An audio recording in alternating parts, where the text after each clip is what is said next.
Nabi Ayub itu bersumpah akan memukul 100 kali kepada istrinya ketika dia sembuh. Akhirnya setelah Nabi Ayub ini sembuh, beliau karena sudah bersumpah, beliau harus merealisasikan sumpahnya. Karena kalau tidak melakukan sumpahnya berarti dia telah melanggar sumpah yang memakai asma Allah.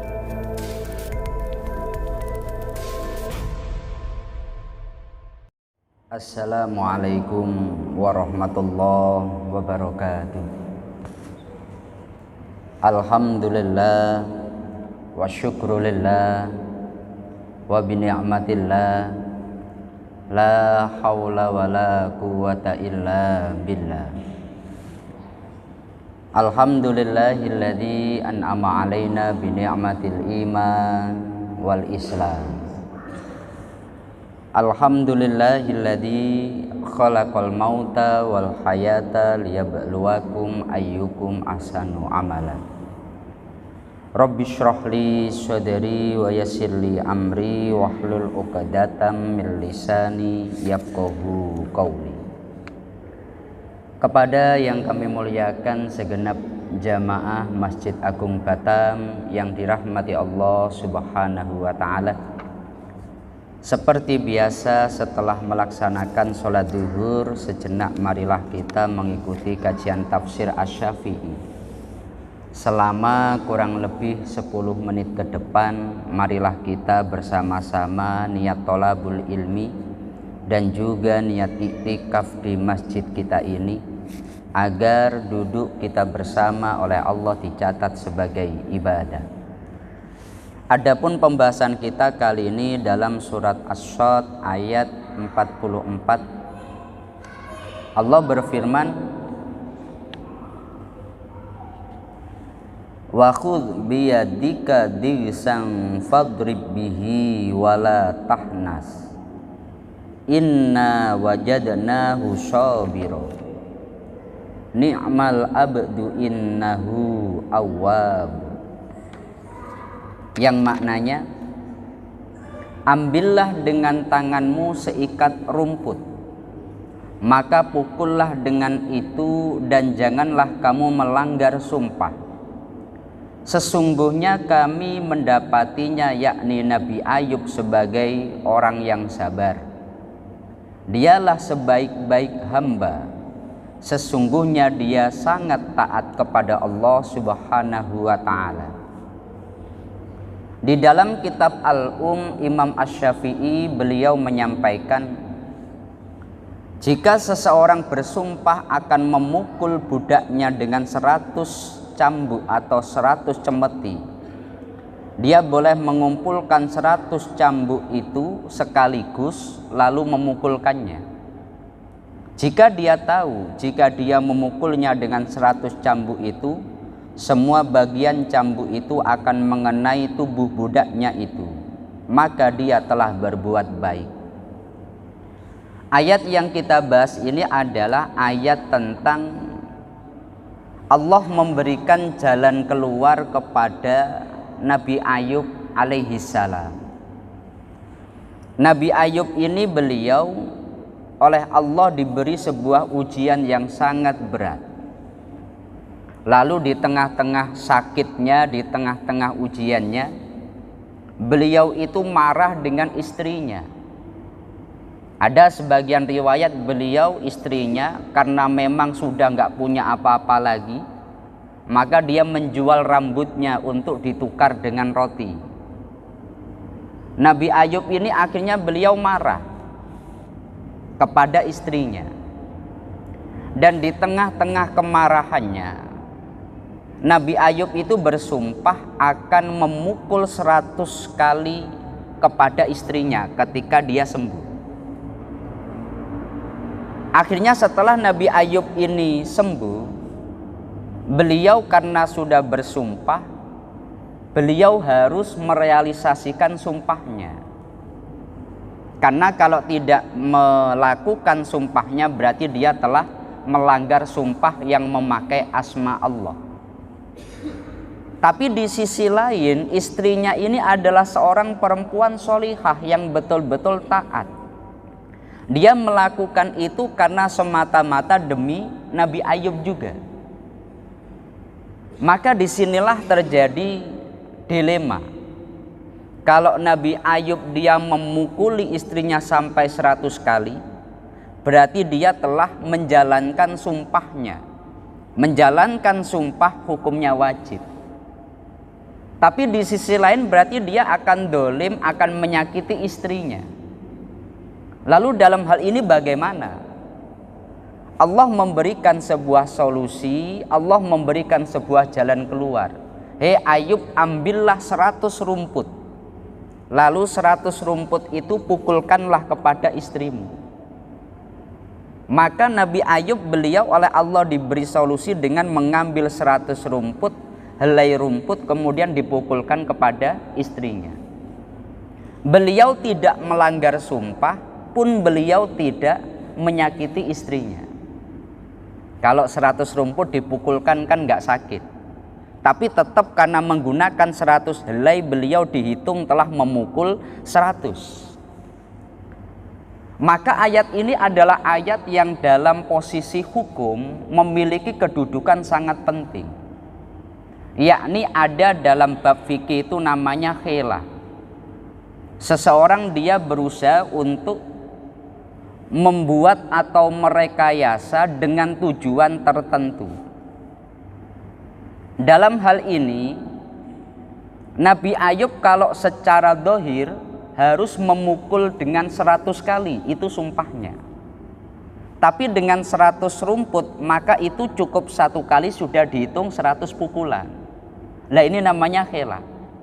Bagaimana dia tetap melakukan hukum itu tetapi dia tidak sampai dolim kepada istrinya. Maka kalau di dalam beberapa kitab, satu contoh dalam kitab Fathul Bari Syarah Sahih Bukhari, menurut Imam Ibnu Hajar, ayat ini adalah ayat dasar daripada para ulama yang membolehkan adanya khilah, merekayasa satu keadaan demi tujuan tertentu agar terhindar dari satu hukum. Tetapi di sana bukan berarti hukumnya langsung boleh, tidak. Karena di dalam ayat yang lain itu Allah menceritakan tentang orang-orang Yahudi yang mereka ini melakukan sebuah khilah dan itu merupakan sebuah pelanggaran keras.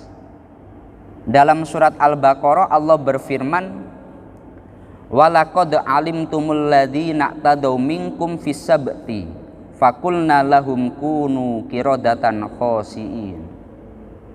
Yang secara penjelasan para ulama tafsir itu, orang-orang Yahudi mereka punya aturan kalau hari Sabat atau hari Sabtu maka mereka nggak boleh kerja.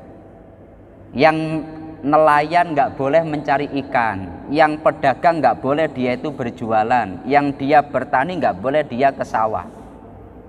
Tapi orang-orang yang berada di pinggir laut atau di pantai itu mereka itu melihat ketika hari Sabtu ikan itu sangat banyak.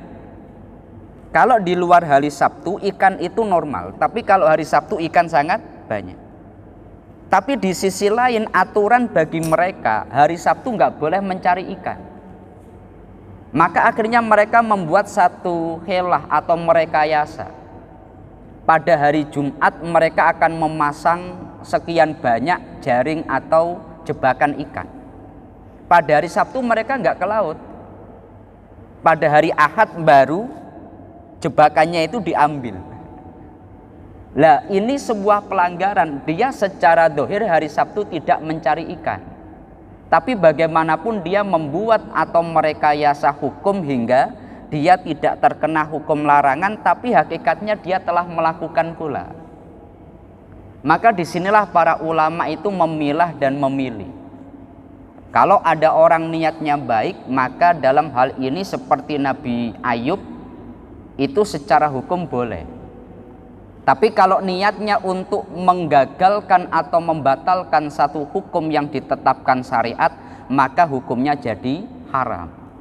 Contohnya sekarang, yang namanya suami istri ketika di bulan Ramadan, dia itu kalau batal karena senggama, maka dia terkena kafaroh. Kafarohnya berat, harus membebaskan budak. Bila tidak mampu maka puasa 2 bulan berturut-turut. Bila dia tidak mampu maka dia memberi makan 60 orang fakir miskin. Lalu ada orang dia begini, sebelum melakukan senggama suami istri, laki-laki dan perempuan itu mereka makan atau minum dulu. Setelah itu baru mereka melakukan senggama. Secara hukum orang ini terkena kafarat apa enggak? Karena orang ini batalnya puasa bukan karena senggama, tapi karena makan minum. Tetapi tujuannya adalah senggama. Nah, disinilah para ulama itu memang harus, mereka itu bijaksana, mereka harus betul-betul orang yang alim. Ya, satu contoh tadi, kamu terkena kafaroh karena kamu telah senggama di bulan puasa Ramadan, maka dia bisa membantah, loh saya batalnya itu karena makan minum. Atau umpamanya ada orang dia terkena kewajiban zakat, punya kambing 40 selama 1 tahun, maka 40 ini harus dibayarkan zakatnya. Sebelum 1 tahun kambing dijual 1. Nah, ini orangnya terkena zakat apa enggak? Ini enggak, karena secara dohir dia memang kambingnya kurang dari 40. Tapi dengan adanya rekayasa hukum ini, maka dia melakukan sebuah keharaman, karena tujuannya dia melakukan satu perbuatan demi membatalkan ketentuan syariat. Atau satu contoh di dalam Al-Quran ketika Allah berfirman, fa in talaqaha fala tahillul lahu min ba'du hatta tankiha zaujan ghairah. Bila ada seorang laki-laki dia telah mengucapkan talak kepada istrinya, talak 3, maka perempuan itu nggak boleh dinikahi oleh dia kembali sebelum dinikahi oleh laki-laki lain. Umpamanya seseorang akhirnya membuat satu rekayasa, udah kamu nikahi istri saya ya, setelah itu nanti ceraikan, habis itu biar saya boleh menikah dengan mantan saya kembali. Ini di dalam hadis Rasulullah menyampaikan, la'anallahu al-muhallil wal muhallal bih. Allah betul-betul melaknat orang yang merekayasa hukum ini, melakukan sebuah pernikahan muhallil tujuannya agar diperbolehkan kembali lagi. Maka dalam hal inilah, dalam pembahasan khilah itu ulama sangat detail, melihat bagaimana tujuan seseorang, melihat ending dalam hal itu, kemudian niatan seseorang juga menjadi pembahasan. Maka dalam hal ini terjadi perbedaan ulama. Kalau menurut madhab Hanafi, madhab Syafi'i itu diperbolehkan. Ya Pak Yadi, diperbolehkan. Selama tidak dalam rangka mendatangkan atau menuju kepada perkara yang haram, agar seseorang dia terhindar dari sebuah keharaman, dia boleh melakukan khilah. Tapi yang tegas melarang itu madhab Hambali atau madhab Maliki.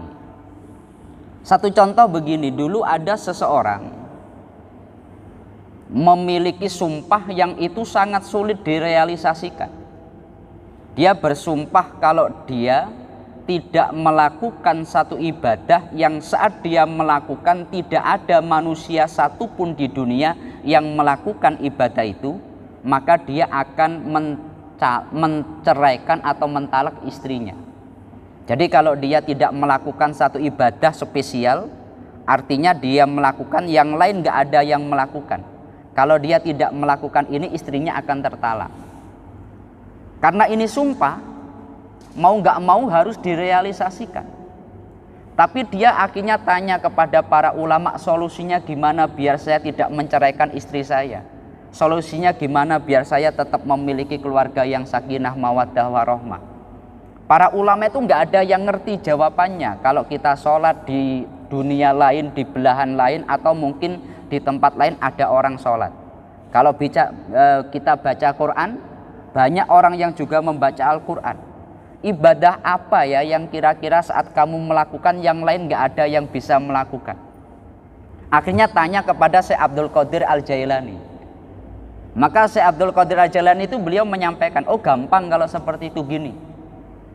Kamu datanglah ke Masjidil Haram, mintalah waktu sejenak, biarkan kamu melakukan tawaf, mengelilingi Ka'bah 7 kali. Pada saat kamu melakukan, jangan biarkan orang lain tawaf, yang lain di stop dulu biar kamu tawaf. Itu akhirnya orang tadi itu merealisasikan sumpahnya hingga istrinya tidak tertalak, yakni dia akhirnya melakukan tawaf 7 kali mengelilingi Ka'bah. Di saat yang sama orang-orang disuruh berhenti dulu karena dia sedang melakukan sumpahnya. Nah, ini namanya khilah. Agar dia tidak dalam satu perkara yang haram, agar dia tidak dalam satu perkara yang dilarang, maka dia membuat satu atau merekayasa satu keadaan hingga ia terbebas. Tapi dalam hal ini memang harus dikaji ulang atau betul-betul bijaksana para ulamanya. Nggak bisa serta-merta, oh solusinya gini biar nggak haram begini. Nggak bisa seperti itu. Namun yang pasti melalui ayat yang kita bahas ini, Allah memberikan solusi agar Nabi Ayub terhindar dari perkara mendolimi istrinya dan dia tetap menjalankan sumpahnya dengan menghela, yakni aturan harus memukul 100 kali pada istrinya bisa terrealisasikan dengan cukup mengambil 100 rumput dan dipukulkan kepada istrinya. Nah, ini semoga bisa bermanfaat untuk kita semuanya. Mari kita tutup dengan kita bersama-sama membaca surat Al-Fatihah. Al-Fatihah.